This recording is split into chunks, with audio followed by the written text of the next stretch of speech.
Sir, balik na mo. Good afternoon, sir.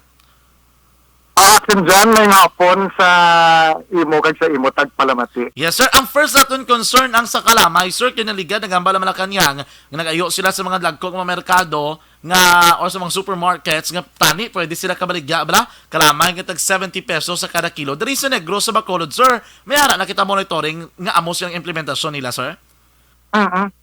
Halin to sang pagguwa sang balita nga may nag-agree o kung nag-commit ang mga owners sa mga supermarkets, ang apat ka supermarkets in particular sa aton presidente nga mabaligya sila sa sang kalamay. Ang kalamay ni action dyan, refined sugar kag ang washed sugar Okay. at 70 pesos per kilogram. So halin sa to nag-monitor kami kag base sa amon nga monitoring actually nila ni sila nga apat ka mga supermarkets. Oh, nautod? Anong nautod gurong linya ni sir, no? Sige, balikan pinatulungan si sir. Do naghang sa aksyon do? Anyway, maging confirm na sa Sir Romel nga dari gali sa aton sa Bacolod, pwede nakabakal sang kalamay nga worth 70 pesos sa kada kilo. Galing kay refined and washed sugar ni siya. Ang concern naton in what particular nga mga market ini ay baloon tan lang base man name yan ng mga merkado, do wala man yung commercial value, no? Sir, wala pa. Sige. Iginatay na itong luwat contact si Sir Romel Amihan kay at the middle of our gahang aton nga na-disconnect ko no according kay Sir Romel. Sir Romel, balik na si mo. Sir, confirm, no? Ara na din, nagabaligya 70 pesos per kilo. Sa diin sila, sir? Oo. So bali may apat ka supermarkets na ang nag-commit. So SM Supermarket, Robinson Supermarket, Pure Gold kag S&R. So diri sa aton sa Bacolod o sa probinsya sa Negros wala kita sa sa S&R. So monitor naton ang tatlo sa mga supermarkets. Sang amon last nga monitoring that was sa Friday, no? Nahibaluan naton nga ang SM Supermarket nagabaligya sila sang washed sugar at 70 pesos per kilogram. Okay. So ang ilang refined sugar during monitoring wala sila sang tag 70. So may ang ila price range between 92 pesos and 106 pesos. So meaning sa washed sugar compliant sila, no? Compliant sila. Ang isa naman kaya supermarket ang ilang presyo sa washed sugar ara sa 78 pesos and 25 centavos. Ang ilang naman nga refined sugar may 96 kag may ara man nga 102 pesos. So meaning ini sila do wala sa wala nag-conform, no, sa 70 pesos nga agreement. Ang isa ba gid ka supermarket nga nag-commit man may ara sila ang ilang wash sugar 78 pesos per kilogram. Ang ilang refined sugar may isa sila ka brand nga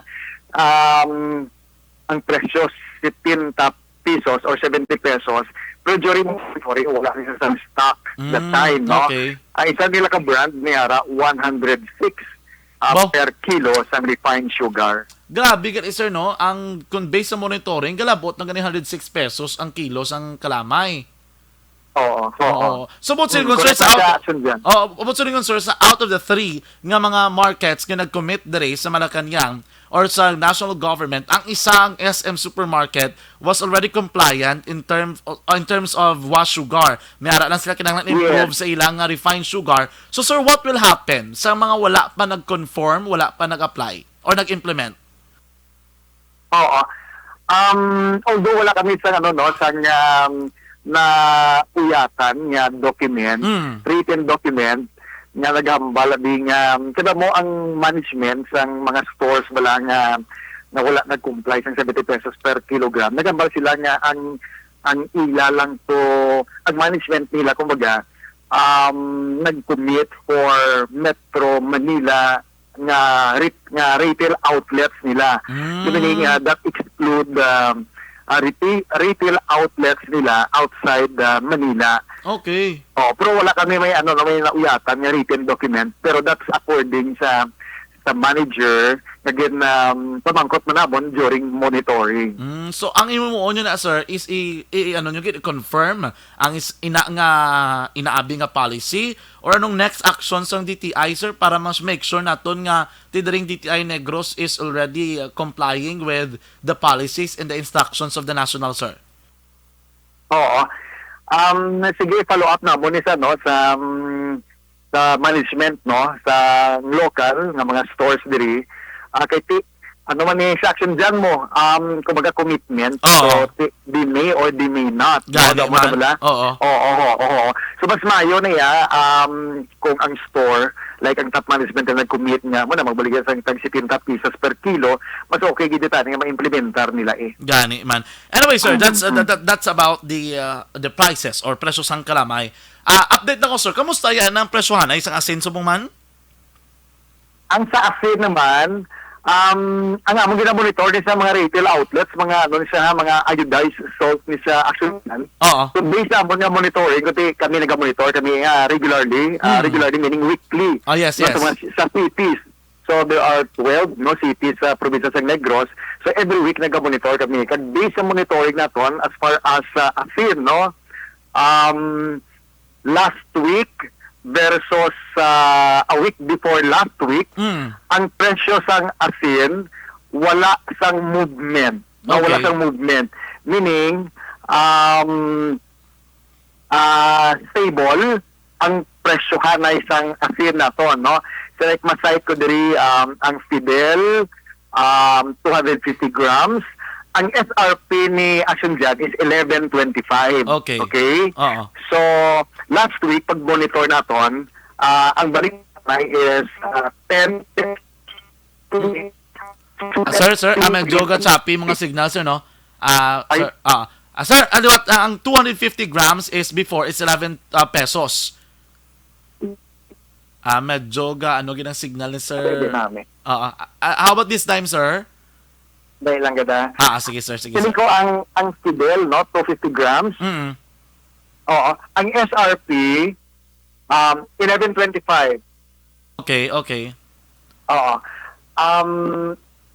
Ang monitored price last week, 10 pesos.